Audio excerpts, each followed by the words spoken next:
Hello there and welcome to my guide for painting the Parties Over squad pack for Star Wars Shatterpoint. As you can see, the first thing I've done is sprayed everything with a matte white spray from Colourforge. This will definitely make the whole painting process easier. Then I'm going to layer all of the Stormtroopers with a mix of Apothecary White contrast paint and some contrast medium. Don't forget to do the gauntlets, they're on Mace Windu's arms. After that wash is dried, we're going to use some Abaddon Black and start painting in the black detail, but make sure you're very careful. If you make mistakes, not too much of a problem. That's why we're doing this first, so we can do the white afterwards. Then we're going to use some Nuln Oil to deepen the shading for all the black areas, and we're also going to use that to darken any sort of shading areas that we want to in the white sections. Once that wash is dried, I'm going to use some Corvus Black to start highlighting the black areas. And this will be followed by a 50-50 mix of Corvus Black and Eshin Grey. For the weapons, we're going to continue with some Eshin Grey because we want the weapons to stand out a little bit from the gloves. And this will be followed by a second highlight of Mechanicus Standard Grey. It's now finally time to move on to the white. Now you want to water down your white ever so slightly so it's more translucent, because it's best to use multiple coats to make the white really shine through than just one thick one. A couple of coats near the areas that you actually want to be like pure white will be absolutely fine. Now we're going to move on to Mace Windu, and we're going to paint his trousers and his undershirt with Wraithbone. Then give it a wash with some Army Painter Soft Tone. And while that dries, we'll start work on the red of the Commander, and for that we're going to use some Mephiston Red. This will all be highlighted with some Evil Sun's Scarlet. Then we'll relayer to the Wraithbone, avoiding any recesses. The first highlight will be a 50-50 mix of Wraithbone and matte white. And the second will be a 30-70 mix of Wraithbone and matte white. I'm then going to use Xandri Dust to paint his main robe. And I'm going to use Mournfang Brown to paint his boots, his gloves and his belt. Both these areas will then be washed with some Agrax Earthshade. And once that shade is dried, we'll relayer the Xandri Dust, avoiding all of the recesses. The first highlight will be a 70-30 mix of Xandri Dust and Ushabti Bone. And the second will be a 50-50 mix of Xandri Dust and Ushabti Bone. Then we'll relayer the Mournfang Brown. And then highlight with a 50-50 mix of Mournfang Brown and Scrag Brown.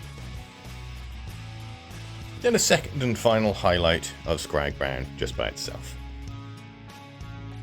If, like me, your commander is unmasked, we're going to use some Bugman's Glow for the skin. And for Mace Windu, we're going to use Catachan Flesh. And both heads will receive a wash of Reichland Flesh Shade. Once that wash is dried, we're then going to use some Abaddon Black to dot in the eye sockets. This will be followed by matte white. And then finally Abaddon Black again for the pupils. Then for the commander's skin, it'll be a 50-50 mix of Bugman's Glow and Cadian Flesh Tone for the first set of highlights. Followed by Cadian Flesh Tone all by itself. With a final highlight of a 50-50 mix of Cadian Flesh Tone and Kislev Flesh. For Mace Windu, we'll do a 50-50 mix of Catachan Flesh and Bloodwreather Flesh. Followed by Bloodwreather Flesh just by itself. I'll then use some Iron Hand Steel to very carefully paint in his lightsaber, which I'll wash with some Nuln Oil. And while that dries, I'm going to use some Skeleton Horde to paint the droid underneath one of the troopers' feet.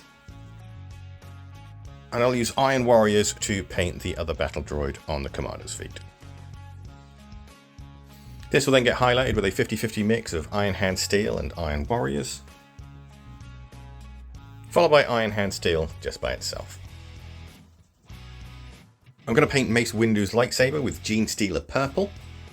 And I'm going to use a tiny bit of Druchii Violet just for the tip. This will be followed by a 50-50 mix of Gene Sealer Purple and Matte White for the first highlight. And the second will be a 30-70 mix of Gene Sealer Purple and Matte White. For the muddy areas on the base, I'm going to use XV88, which I'll highlight with some Tau Light Ochre.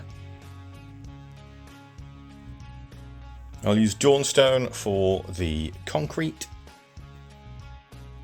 highlighted with some grey Sear. I'll then paint the rims of the bases with Abaddon Black. And then finally, give the base an entire wash with some watered down Agrax Earthshade. And there we are, that's all 4 miniatures done. Once again, Atomic Mass do a fantastic job with these guys. They look like the characters, and they're really nicely posed, and they're really fun and easy to paint. They're also fairly quick to paint as well. These guys only rocked in around about 4 hours for all 4, mostly because we're only dealing with a little bit of white. If you do struggle with the white, remember just to take your time with it and go as slow as you need to until you get things how you want them. If you follow this guide, thank you so much for watching. I really hope you found it useful, and well, subscribe, thumbs up, and I will see you on the next one. Thanks again, and goodbye for now.